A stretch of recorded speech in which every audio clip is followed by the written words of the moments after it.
सावली सावली तुला खूप त्रास होत असतो ना ग? मग का खोटा वाढत असतेस तू? का लपवतेस तुझ्या भावना?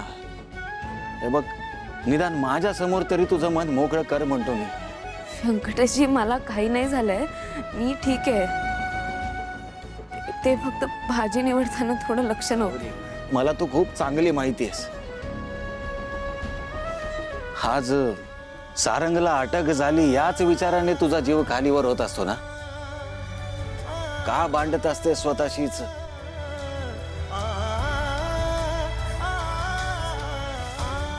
का आला पुन्हा ते माझ्या आयुष्यात? सगळं शांत चाललं होतं, मी माझ्या आयुष्यात, ते त्यांच्या आयुष्यात. मग का आले पुन्हा ते? का केला हा वेडेपणा त्यांनी? का सील तोडलं त्या गुरुकुलचं?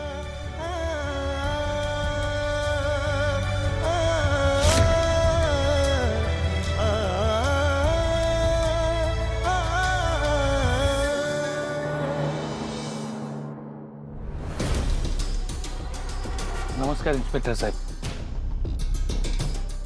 बोला. ते आमच्या गुरुकुलातनं तुम्ही सारंग मेहेंदळेंना उचलून आणलं होतं.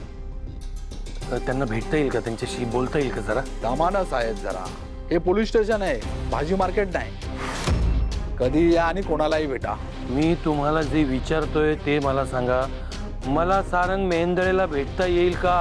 आवाज खाली. परमिशन आणले का तुम्ही त्याला भेटायची? नाही. नाही ना? जा, पहिली ती घेऊन या.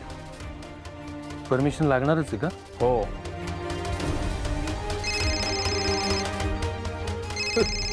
एवढ्या लवकर तुम्हाला परमिशन आली वाटतं?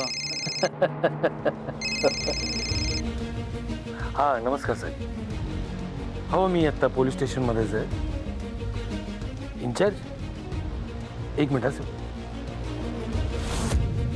आर्य सावंत म्हणून कोणीतरी इन्चार्ज आहेत. तुम्हीच जरा 2 शब्द बोललात तर फार बरं. हा, मी देतो त्यांच्याकडे. ओके ओके, एक मिनिट.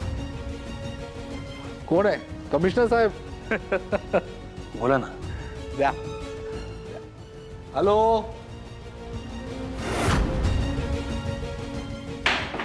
हा, जय हिंद सर. जय हिंद. Sorry sir.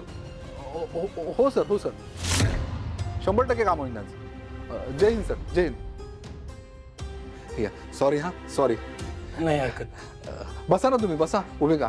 नाही नाही, आधी तुमची बसण्याची व्यवस्था नीट करा. हो हो हो.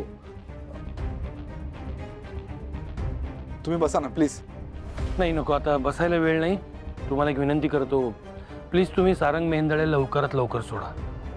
आणि काळजी करू नका, माझे वकील येऊन बेल देऊन जाते. काहीच गरज नाहीये.